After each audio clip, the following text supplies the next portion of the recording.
മത്തായിയുടെ സുവിശേഷം 14-ാം അധ്യായം 1 മുതലുള്ള വാക്യങ്ങൾ. ആ കാലത്ത് ഇടപ്രഭുവായ ഹെരോദാവ് യേശുവിന്റെ ശ്രുതി കേട്ടിട്ട്, അവൻ യോഹന്നാൻ സ്നാപകൻ, അവൻ മരിച്ചവരുടെ ഇടയിൽ നിന്ന് ഉയർത്തു, അതുകൊണ്ടാകുന്നു ഈ ശക്തികൾ അവനിൽ വ്യാപരിക്കുന്നത് എന്ന് തന്റെ ഭൃത്യന്മാരോട് പറഞ്ഞു. ഹെരോദാവ് തന്റെ സഹോദരനായ ഫിലിപ്പോസിന്റെ ഭാര്യ ഹെരോദ്യ നിമിത്തം, അവൾ നിനക്ക് ഭാര്യയായിരിക്കുന്നത് വിഹിതമല്ല എന്ന് യോഹന്നാൻ അവനോട് പറഞ്ഞതുകൊണ്ട് തന്നെ അവനെ പിടിച്ചു കെട്ടി തടവിലാക്കിയിരുന്നു. അവനെ കൊല്ലുവാൻ മനസ്സുണ്ടായിട്ടും പുരുഷാരം അവനെ പ്രവാചകൻ എന്ന് എണ്ണുകയാൽ അവരെ ഭയപ്പെട്ടു.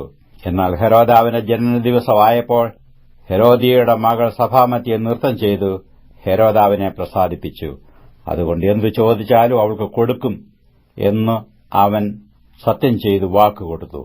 അവൾ അമ്മയുടെ ഉപദേശപ്രകാരം യോഹന്നാൻ സ്നാപകന്റെ തല ഒരു താലത്തിൽ തരണമെന്ന് പറഞ്ഞു.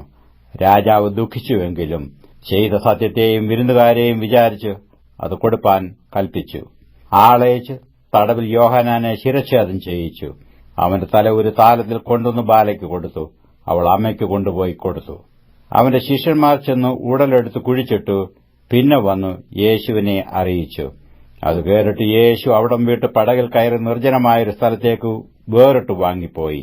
പുരുഷാരം അത് കേട്ടു പട്ടണങ്ങളിൽ നിന്ന് കാൽനടയായി അവന്റെ പിന്നാലെ ചെന്നു. അവൻ വന്നു വലിയ പുരുഷാരത്തെ കണ്ടു. അവരിൽ മനസ്സലിഞ്ഞു.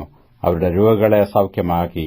വൈകുന്നേരമായപ്പോൾ ശിഷ്യന്മാർ അവന്റെ അടുക്കൽ ചെന്നു, ഈ സ്ഥലം മരുഭൂമിയല്ലോ, നേരവും വൈകി.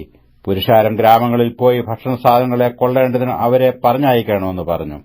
യേശു അവരോട്, അവർ പോകുവാൻ ആവശ്യമില്ല, നിങ്ങൾ അവർക്ക് ഭക്ഷിപ്പാൻ കൊടുപ്പീൻ എന്ന് പറഞ്ഞു. അവർ അവനോട്, 5 അപ്പവും 2 മീനും അല്ലാതെ ഞങ്ങൾക്ക് ഇവിടെ ഒന്നുമില്ല എന്ന് പറഞ്ഞു. ഇതിങ്ങു കൊണ്ടുവരുവീൻ എന്നു അവൻ പറഞ്ഞു. പിന്നെ പുരുഷാരം പുല്ലിന്മേൽ ഇരിപ്പാൻ കൽപ്പിച്ചു.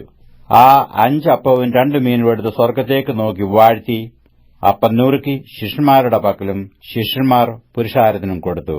എല്ലാവരും തിന്നു തൃപ്തരായി. ശേഷിച്ച കഷണം 12 കൊട്ട നിറച്ചെടുത്തു. തിന്നവരോ സ്ത്രീകളെയും പൈതങ്ങളെയും കൂടാതെ ഏകദേശം 5000 പുരുഷന്മാരായിരുന്നു.